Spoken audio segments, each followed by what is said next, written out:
India will be witnessing its biggest ever demolition. Entire cities designed to look like Paris, Venice, London, even Jackson Hole, Wyoming. In 2019, the Chinese built the most number of tall buildings in the world.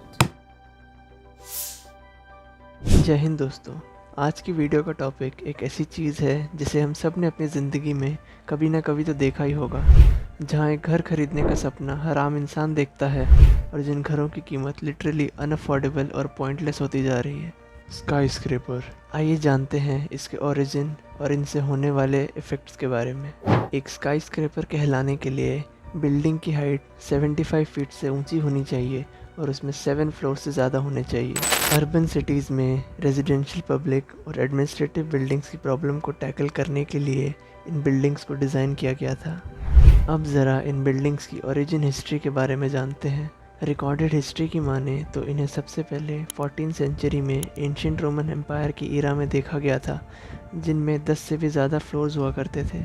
वहीं नीचे के floors को wealthy families को rent किया जाता था और अपर floors को लोअर क्लास के लोगों को, क्योंकि उस ज़माने में बिना लिफ्ट के ऊपर वाले फ्लोर्स पे जाना काफ़ी हद तक एक थका देने वाला काम था। 16th सेंचुरी के आते आते ऐसे ही बिल्डिंग्स इजिप्ट के शहरों में भी बनने लग गई, जिसके बाद देखते ही देखते फ्लोरेंस, यमन जैसे शहरों में भी लोगों ने इन बिल्डिंग्स को बनाना शुरू कर दिया, जिनमें लगभग 16 फ्लोर्स हुआ करते थे। समय के साथ इंसान तरक्की करता गया और उसने नए तरीके बना लिए इन बिल्डिंग्स को पहले से बेहतर और बड़ा बनाने के लिए। ऐसा एक एग्जाम्पल है ब्रेस्ड फ्रेम स्ट्रक्चर। इस स्ट्रक्चर को स्पेशली डिज़ाइन किया गया था उन जगहों के लिए जहां अक्सर अर्थक्वेक या तूफान आते हैं।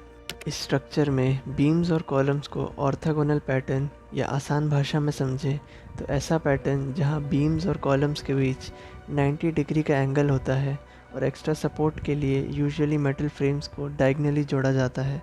इस स्ट्रक्चर का मेन ड्रॉबैक ये है कि डायगनल फ्रेम्स लगाने की वजह से विंडोज़ और डोर्स की इंटरनल प्लानिंग और लोकेशन सेट करने में दिक्कत सामने आती है।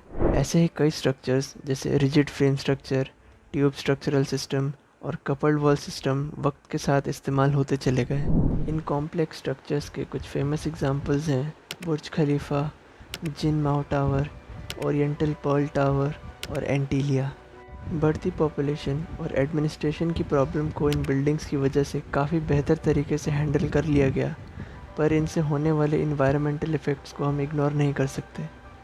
इन बिल्डिंग से पड़ने वाले इफ़ेक्ट्स में पहला है अर्बन हीट आइलैंड। दरअसल इन बिल्डिंग्स का साइज़ अपने आसपास के टेम्परेचर और विंड स्पीड्स पे गहरा असर दिखाता है, जिसकी वजह से उस बिल्डिंग में रहने वाले और सराउंडिंग नेबरहुड में रहने वाले लोगों की लाइफ्स मेजरली इफ़ेक्ट होती है। ऐसा देखा गया है कि जो घर इन बिल्डिंग्स के पीछे छिप जाते हैं उन तक सफिशिएंट अमाउंट ऑफ सनलाइट पहुंच ही नहीं पाती, जिसे हम विंड शील्डिंग इफ़ेक्ट के नाम से जानते हैं। और अपनी साइज़ की वजह से ये विंड सर्कुलेशन को भी ख़राब करती हैं, और विंड सर्कुलेशन ख़राब हो जाने की वजह से पॉल्यूटेंट्स की कॉन्सेंट्रेशन उस एरिया में काफ़ी हद तक बढ़ने लग जाती है, जिसका सीधा असर हमारे लंग्स पे होता है। That's the end of this video. I hope आपको इससे कुछ सीखने को मिला होगा। मैं मिलूँगा आपसे ऐसे ही किसी यूट्यूब वीडियो पे। अंटिल देन अपना ख्याल रखें और प्यार फैलाते रहें।